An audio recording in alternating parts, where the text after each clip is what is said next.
You gotta have faith. You gotta have faith. George Michael, please don't sue me.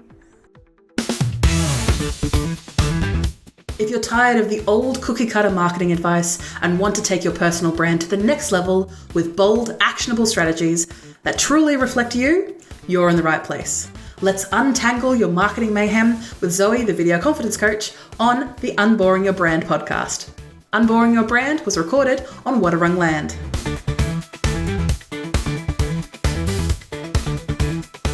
Yes, like I said, let's have faith, and specifically faith in your marketing. Me talking about marketing? Never. So today I wanted to talk about in the podcast is specifically having faith in your marketing endeavors.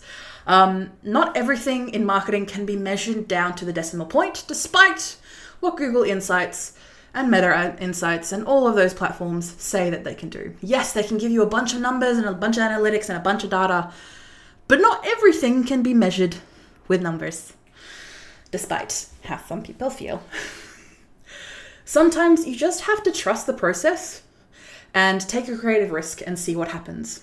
So, what I recommend for those who are listening or watching our podcast today is if you're driving, don't do this, but if you're able to grab a pen and paper or maybe a note app within your phone to be able to write down some of these ideas that are generated, if at all, during today's podcast. And if none of the ideas that I give you today do not resonate, that is okay. I'm sorry if that's the case, but I do hope that I'm able to give you something to work with here. Specifically about having faith in your marketing, but also having faith in your creative ability. As someone who is maybe doing the marketing themselves for your brand, or maybe you're hiring someone else to do that work for you, you still need to be able to be creative in your own ways to generate ideas, to help lay out plans, because one thing that I recommend for people at all, even if you are handing over everything to someone else because you absolutely are poor marketing, you absolutely hate it, please, for the love of God, check in with it. Make sure that you agree with what's being said, that they ask you plenty of questions about why you're targeting this person, who is your customer that you want to bring in, who is going to generate leads, because your marketing is the thing that is going to generate you leads. It is spreading your message far and wide. So you need to have knowledge of it and control of it. But if you are doing it yourself or you're having someone else do it, please do your best to write down these ideas and hopefully give it to them or utilize it in yourself later on. Make sure you schedule in time to do so. So, trying something different. So, why faith in your marketing matters. And this may seem a bit contradictory as someone who is in the marketing field, but I am a fairly creative person. I trust the process of what others have done or what others have shown. But not everything in marketing provides an instant result. Not every single action that you take is able to help you give to the minute detail to make business decisions with. And I'm not talking just about digital advertising. You may think I'm just talking purely about ads, but these are about any activities that you're doing that is able to give you any sort of metrics to measure by. Not every single marketing activity that you are going to do for your brand is going to move that needle straight away, or is going to get you seen by anyone and everyone, or that $1 million client who's going to give you all the money and not hassle you and be the best client ever. The rewards aren't always instant. But letting that non-instantaneity, I forgot what the word is for that one, but it's going to take, some things take time to build momentum. And marketing is definitely one of them. Creativity can't be measured. And when you are doing it, especially you're doing it yourself, in an area where there's maybe not a lot of resources or tutorials or examples out there, it can definitely feel isolating. But your creativity, even though it does not have a metric number to it, is not valueless. Honestly, it is more valuable than anything. Because people crave, and I'm talking people broadly, crave creativity. They crave freshness. They want genuine ways to connect with other people, but also with other brands. Now, that may seem a bit contradicting because people don't want to connect with brands, Zoe. No, I focus in on personal brands. People want to connect with personal brands because they want the help. That is the way to solve their solution. But people also want something unexpected. They are going to pay attention to the things that are unique, that are interesting, not just the cookie cutter of everyone else around them. Or, in some cases now, what the AI spits out at the end of the day, because it is trained on all the data that already exists. All the creativity that's already out there, it's already done. And that's boring, and that's not going to get you seen, especially when your message may be similar to your competitors. There is no unique way of standing out. You don't have a very clear why message. So why you are doing what you're doing, who you're serving. You don't have any of those lined up. It's going to seem really generic. And when it comes to the creativity that you're going to do, you're going to find that you're going to be shouting out into the void because you don't have any direction. You don't have anywhere to focus your creativity. So one thing that I would like you to do, or take the time to do, is to start experimenting. So I like to use the 10 to 20% rule. So when it comes to your marketing budget, and in those of our cases, people who maybe don't have a marketing budget established, maybe thinking about what you can use as the, crux of your ability to start marketing, give yourself an opportunity to be like, okay, I need to generate leads. Some people's marketing efforts are different depending on, the regular, what people pay on a regular basis with you in your business. For me and the people that I work with, it usually is around the $500 to $1,000 mark on average, just because of the knowledge that me and my customers can bring. But that may not be the case for you. So I'd say this still applies to you no matter what you are eventually selling. But for those who, take that time, so back to the rules, 10 to 20% of your marketing budget should be for creative marketing experiments.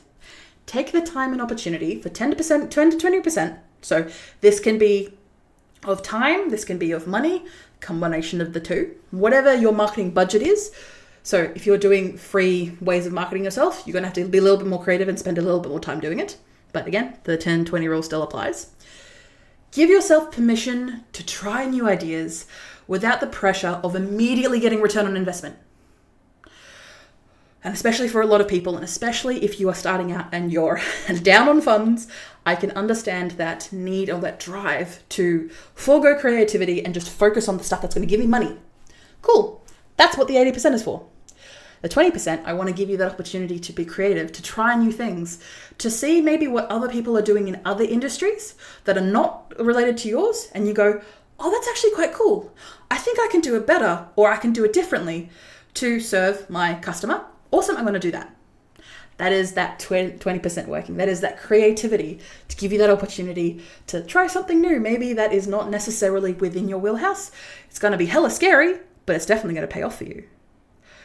And if it works, so if that you try out maybe a video or a unique way to get your message in front of people, and of course I'll give you some examples as we go on. And if it works, awesome, double down, see what you can do, try some new things in that same area. Like, people really resonated with this type of video. Oh, it's really easy to make, I can do more of that. And if it was difficult to make, okay, what can I do to make it easier on myself? So take that opportunity to double down if it works. And if it flops, you've definitely learned something. I've forgotten which philosopher said this, but when, I should really stop saying but, Zoe. If there is failures or mistakes, you end up learning more than you did if you succeeded. And if you succeeded, great, awesome, but you probably didn't learn as much as you did if you made mistakes. Or if it failed, it should actually preface that. So in the event of that failure, you can learn a lot more, not just from the analytics or the numbers or the lack of ROI, again, return on investment for the amount of time, energy, and money you've spent on producing that thing. But again, it's only 10 to 20% of your already allowed marketing budget. So if it doesn't work, cool.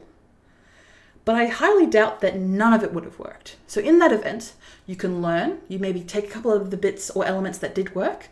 Maybe you found a tutorial online that maybe like the thing itself didn't really work, but you liked the tutorial itself, so you end up following more from that creator, and you're able to see other unique ways that you can apply that knowledge to other areas of your marketing endeavors.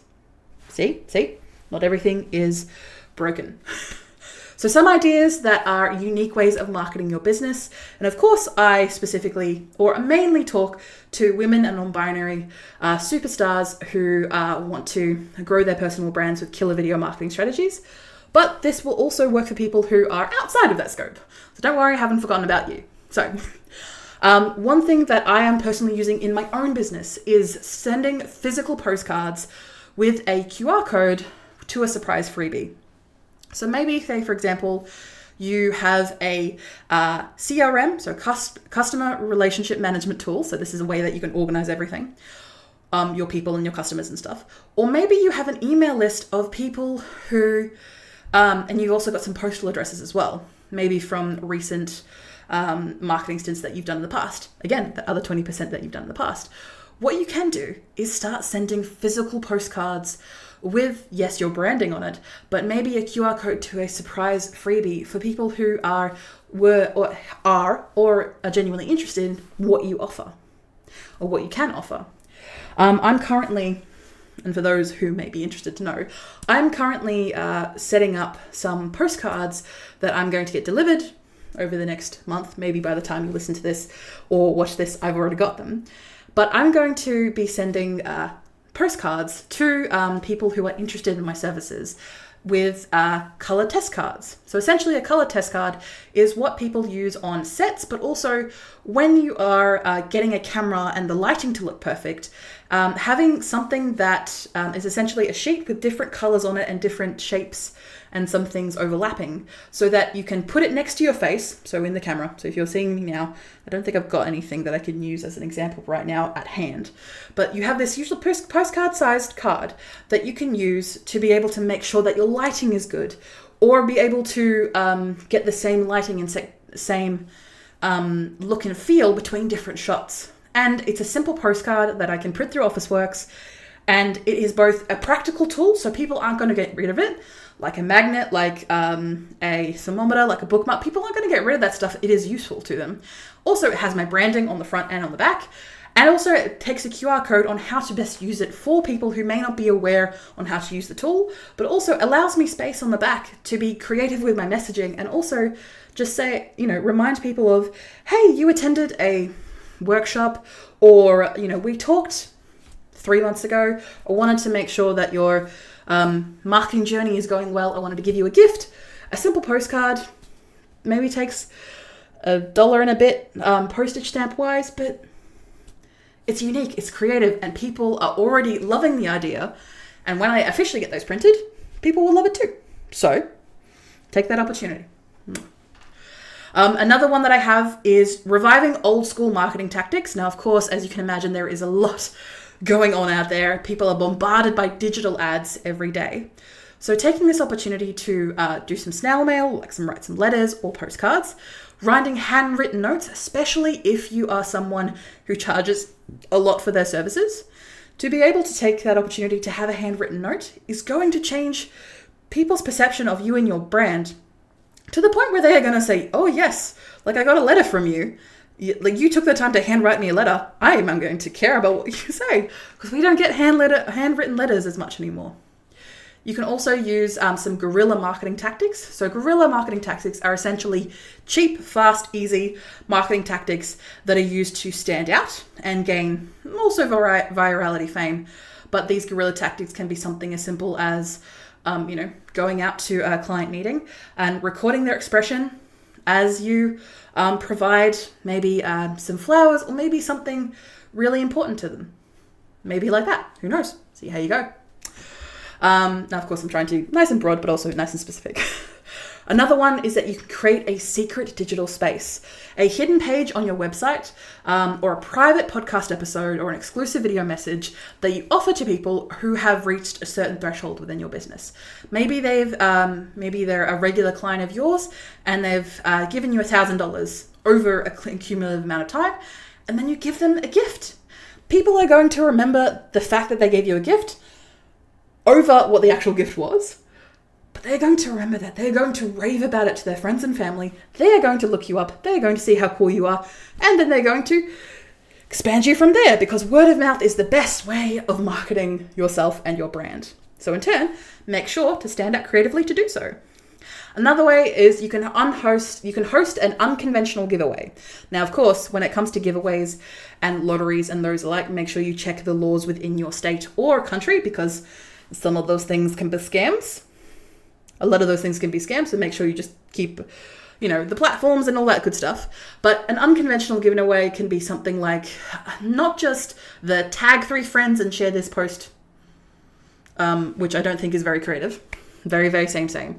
But it can be something fun. You can say, for example, I worked with someone who had a peach, let's say they had a peach as their logo, and they offered to their very elite group of people, and they offered the opportunity to, hey, if you refer me to 3 clients, I will give you a secret prize. And without even really describing what it was, she was able to get a good 20 grand worth of locked in referral leads and contact. And what did she give these people? She gave them a box of in-season peaches.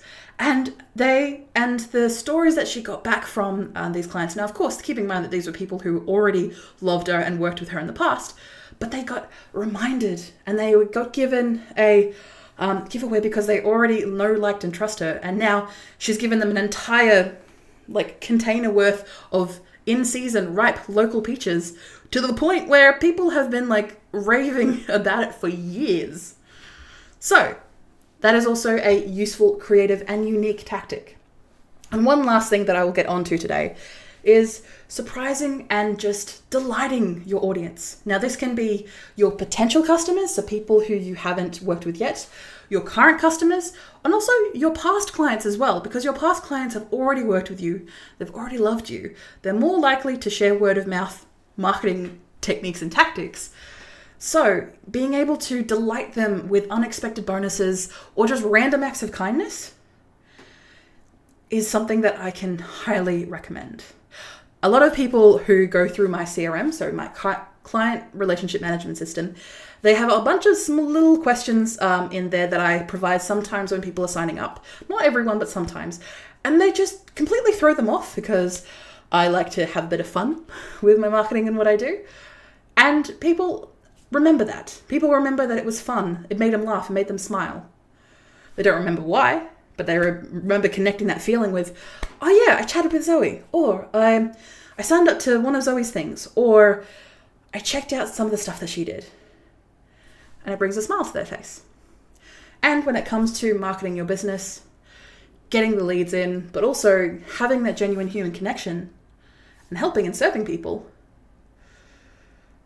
you need to be able to get people to smile and have a positive or negative reaction to you, as long as it's polar opposites either way. I'll talk about negative marketing in a future podcast. But at the end of the day, marketing isn't just numbers and algorithms, though the tech billionaires may make you feel that way. Marketing is about making people feel something, to spur them to action. And yes, that action may be give you money, but that action may be something that benefits them as well. I'm not saying that giving you money is not going to benefit them, but allowing them to see what they can possibly achieve. Make them feel something with your marketing and with your messaging. Take a risk, get creative, and see what happens.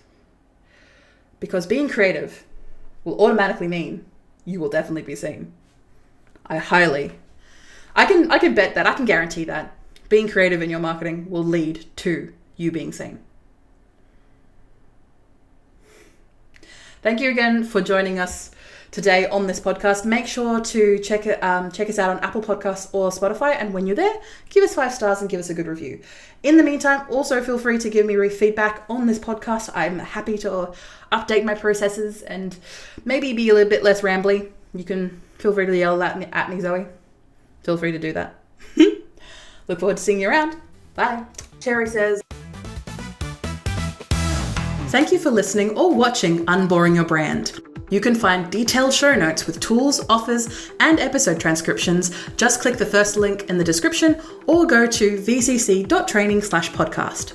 Get involved and ask me anything about personal branding, video strategy, or just a friendly small business chat via my email, g'day@vcc.training. That is gday@vcc.training.